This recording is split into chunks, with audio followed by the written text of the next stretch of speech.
નમસ્તે પ્રિય દર્શકો, હું મનોજ ત્રિવેદી ફરીથી મારી ઉન્નતિ કોચિંગ નામની ચેનલ પર તમારું સ્વાગત છે.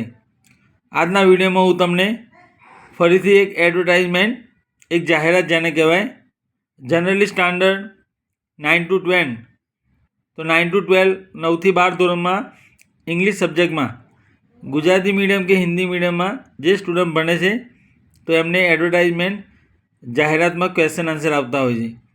તો એડવર્ટાઇઝમેન્ટ એમાંથી કેવી રીતે ક્વેશ્ચન આન્સર શોધવા એ જરૂરી છે. જે સ્ટુડન્ટને ઇંગ્લિશ વાંચવામાં, લખવામાં અને ટ્રાન્સલેશન એટલે અનુવાદ કરવામાં ખ્યાલ નથી આવતો તો વિડીયો જોતા રહો, જેનાથી દરેક વિડીયોનું તમને માર્ગદર્શન મળતું રહે. અને મારી ચેનલ તમે સબસ્ક્રાઈબ કરી હશે તો દરેક નવા વિડીયો તમને જોવા મળશે. કોઈપણ વિડીયો શરૂઆતથી એન્ડ સુધી જુઓ. Watch any kind of video off my education specially about English subject every day. હવે આપણે એડવર્ટાઇઝમેન્ટ, તો જાહેરાત જે હોય છે એ જાહેરાતની અંદર કેવી રીતે ક્વેશ્ચન પૂછાય છે અને આન્સર કેવી રીતે શોધવા એના વિશે સ્ટડી કરીશું. હવે તમે જોઈ શકો છો અહીંયા એક ગ્રામરની બુકમાંથી મેં એડવર્ટાઇઝમેન્ટ લીધેલી છે. તો આપણે એને રીડિંગ કરીશું અને એક્સપ્લેનેશન સમજીશું. Study the following advertisement.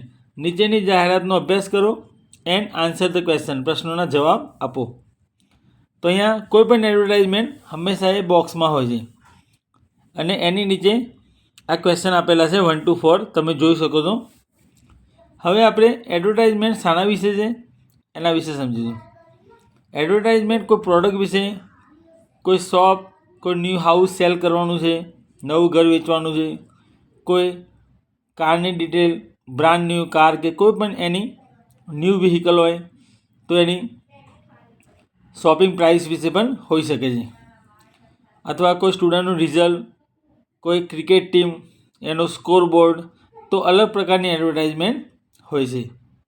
હવે એડવર્ટાઇઝમેન્ટની અંદર આપણે જોઈએ છે અહીંયા લખેલું છે લક્ઝરી. લક્ઝરીનો મતલબ થાય છે વિલાસ, વૈભવ. વિથ આ ડિફરન્સ, કોઈ ફરક સાથે. Sample flat and bungalow are ready, loan papers available. તો અહીંયા એક જે લક્ઝરી બંગલો છે એનો સેમ્પલ ફ્લેટ તૈયાર છે, બરાબર. હવે સેમ્પલ ફ્લેટ અને બંગલો એ બંને રેડી, લોન પેપર્સ અવેલેબલ મતલબ લોનના બધા કાગળિયા પ્રાપ્ય છે, અવેલેબલ છે. અરિહંત નગર, એડ્રેસ આપેલું છે અરિહંત નગર. 3 bedroom એપાર્ટમેન્ટ, 3 bedroom વાળો apartment building and bungalows. Children park, schools, shopping centres and Jain temple near the site. મતલબ આ જગ્યાની નજીક, સાઇટ એટલે જગ્યા, આ જગ્યાની નજીક જૈન મંદિર છે, બાળકોનો બગીચો, સ્કૂલ અને ખરીદી કેન્દ્ર, શોપિંગ સેન્ટર. સાઇટ જગ્યા આપી છે OPP મતલબ ઓપોઝિટ કર્ણાવતી ક્લબ, કર્ણાવતી ક્લબની સામે, અમદાવાદ. કોન્ટેક્ટ નંબર આપ્યો છે 9879114190. ઇન શોર્ટ, અહીંયા એક ફ્લેટ અને બંગલો, તો એના વિશે આપણને એક એડવર્ટાઇઝમેન્ટ આપેલી છે અને એનો એડ્રેસ પણ આપેલું છે. લોન પેપર અવેલેબલ છે એ પણ બતાવે છે. હવે આપણે ક્વેશ્ચન જોઈશું એના. ફર્સ્ટ ક્વેશ્ચન છે what is this advertisement about. તો what is this advertisement about, આ જાહેરાત શાના વિશે છે. તો આન્સર આ રીતે લખીશું દોસ્તો. This advertisement is about. Is પાછળ જશે. This advertisement is about sample flat and bungalow, એ આન્સર આવશે. Second, where are the apartments. Apartment અને બંગલો, વેર એટલે ક્યાં, ટુ બી કન્સ્ટ્રક્ટેડ ઇન મતલબ એપાર્ટમેન્ટ એન્ડ બંગલોઝ ક્યાં બાંધવામાં આવે છે, મતલબ બનાવવામાં આવે છે. The apartments and bungalows are to be constructed in. હવે આપણે જગ્યા લખવાની છે તો ઇન અરિહંતનગર. એડ્રેસ આપેલું છે Arihantnagar. Third, what is the special attraction for Jains? What is the special attraction for Jains? તો જે જૈન ટેમ્પલ છે, બરાબર, ત્યાંના લોકો માટે ખાસ આકર્ષણ શું છે? તો અહીંયા તમે જોઈ શકો છો, ખાસ આકર્ષણમાં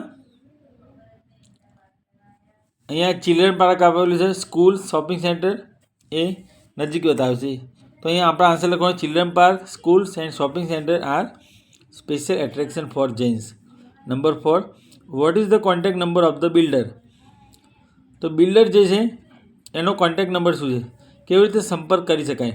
તો આન્સર આ રીતે લખીશું, the contact number of the builder is 9879114190. તો એનો છે કોન્ટેક્ટ નંબર. તો આ નંબર ઉપર કોન્ટેક્ટ કરી શકો છો.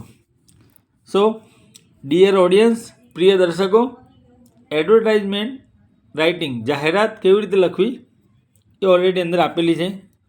જે સ્ટુડન્ટ ઇંગ્લિશ મીડિયમમાં ભણે છે તો એમાં કેવી રીતે એડવર્ટાઇઝમેન્ટ લખવી, how to write advertisement perfectly, how to write notice writing, કેવી રીતે નોટિસ રાઇટિંગ લખવી, જેમ ઈમેલ રાઇટિંગ આપણે ગુજરાતી, હિન્દી કે ઇંગ્લિશ મીડિયમ ત્રણેયમાં આવે છે. લેટર રાઇટિંગ પણ કોમન છે.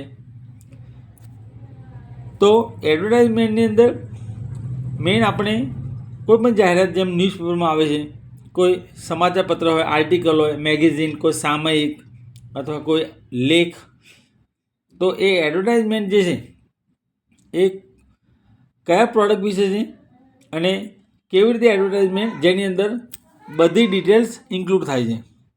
તો હવે ફરીથી આપણે નવા વિડીયો સાથે, નવી જાણકારી સાથે નેક્સ્ટ ટાઈમ મળીએ.